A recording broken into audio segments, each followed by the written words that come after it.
The OSHA index is slightly down in midday trade as the equities market resumes trading after the Easter holidays. Ayodeji Ebo, head of research at Afrinvest Securities, joins me now for a midday review of Nigeria's equities markets. Thank you so much, Ayodeji. Pleasure to have you, as always. We're looking at the soft start, resuming from the holidays. It looks like the market is still yet to, should I say, recover from the Easter holidays. But I mean, Seplat caught my attention. Seplat is down 31 naira 79 kobo. So I guess the first question to ask is so soon? Looking at Seplat, people may be surprised why it's losing so fast. But when you look at as at Thursday, before the market closed for the Easter holiday, the stock had gained about 17%. When you look at for portfolio investors that have their target gains, would start to take position on some of those stocks. It still boils down to the short-term holding position of some of the investors in the market, and that is why you see the sideways trading that is experienced in the market. People, investors, especially the foreign investors, will have their target gain, and which I feel some of them are just trying to take profit. However, which is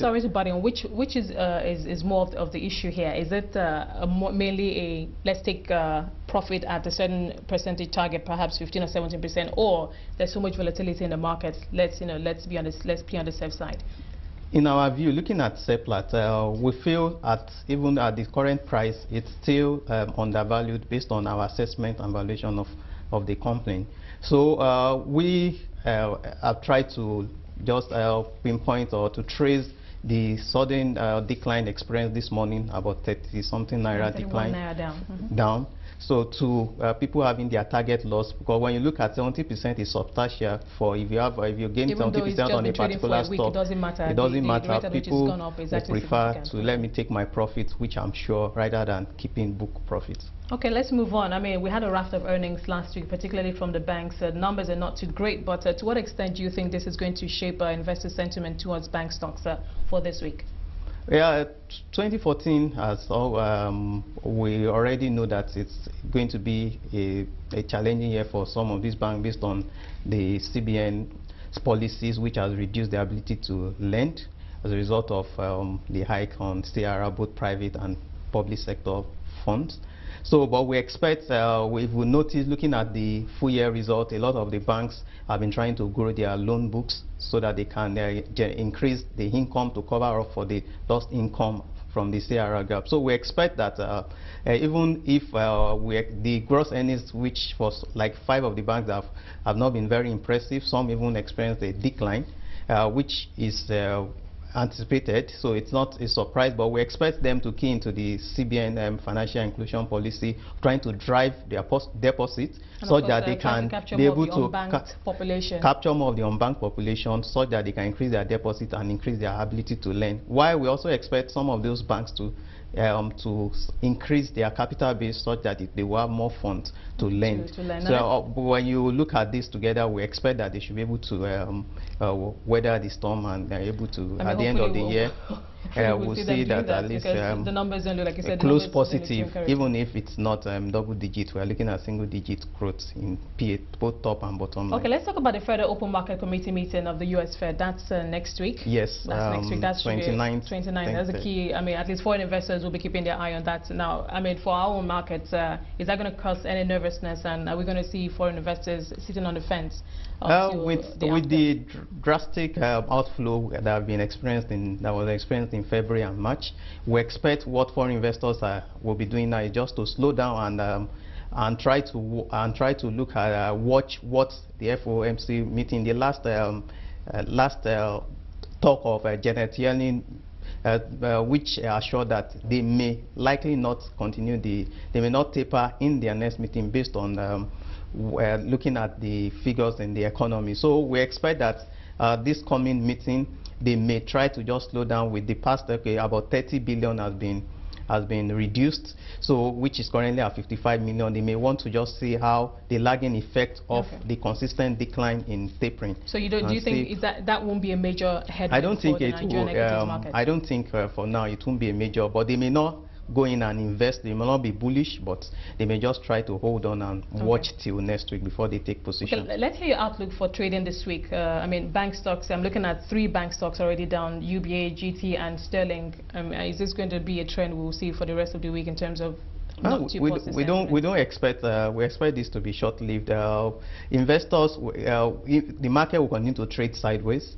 5% gain today. People target select stocks. They take position in it. Is that speculative trading? Yeah, a lot of what is going on now, it's a bit of speculative trading, and that is why you look at the holding period has been so short, and market has not been very bullish. So investors are being cautious on trying to see how the landscape and macroeconomic landscape will go. And based on our own projection, we are looking at an optimistic 0.5%. Close for the week. Close for the week on week. Close for the week.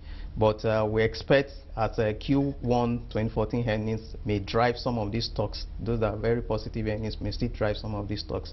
However, we expect market to still close positive, slightly positive, 0.5 week on week. Yeah, let's talk about market makers. It's been 2 years since the Nigeria Stock Exchange introduced this market makers to provide liquidity for the market, of course, improve market efficiency and among other things. To what extent would you say these market makers have significantly improved efficiency or operations of the market? Based on our own assessment, we feel they have not been very effective, and one of the major challenges that we're able to identify is funding.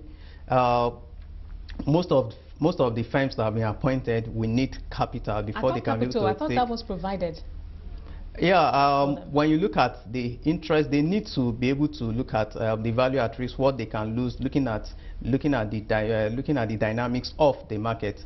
If you discover how the market has been volatile in the past few months, market makers will be very careful. They may not have the capacity to absorb what even the foreign investors when the sell-off that was experienced in February, how much of capital will they be able to use to defend such that the market will not decline, and that they will be able to create liquidity in the market. So I feel one of the major challenges we have been able to identify is capital, and also they need to also try and still NSE. I think that's quite ironic, because isn't that the major reason why market makers were brought into the market, to provide liquidity?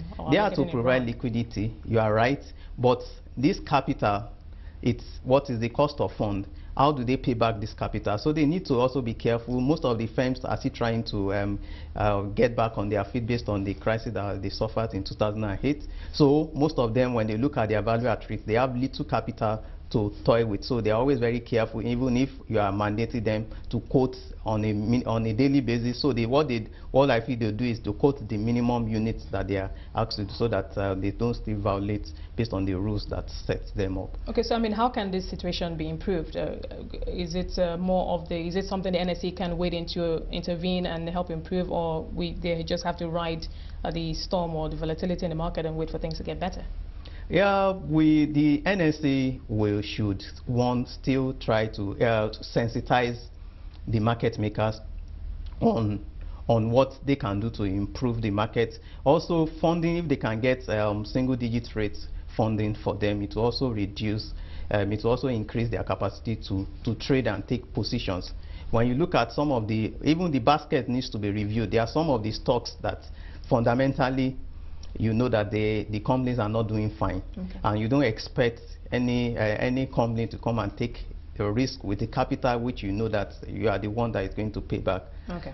So all right, Ayodeji, we're going to have to leave there. Thank you so much for shedding more light on the market makers, and of course taking us through market trading and sentiment for this week. Thank you so much. Yeah, thanks. That was Ayodeji Ebo, Head of Research at Afrinvest Securities.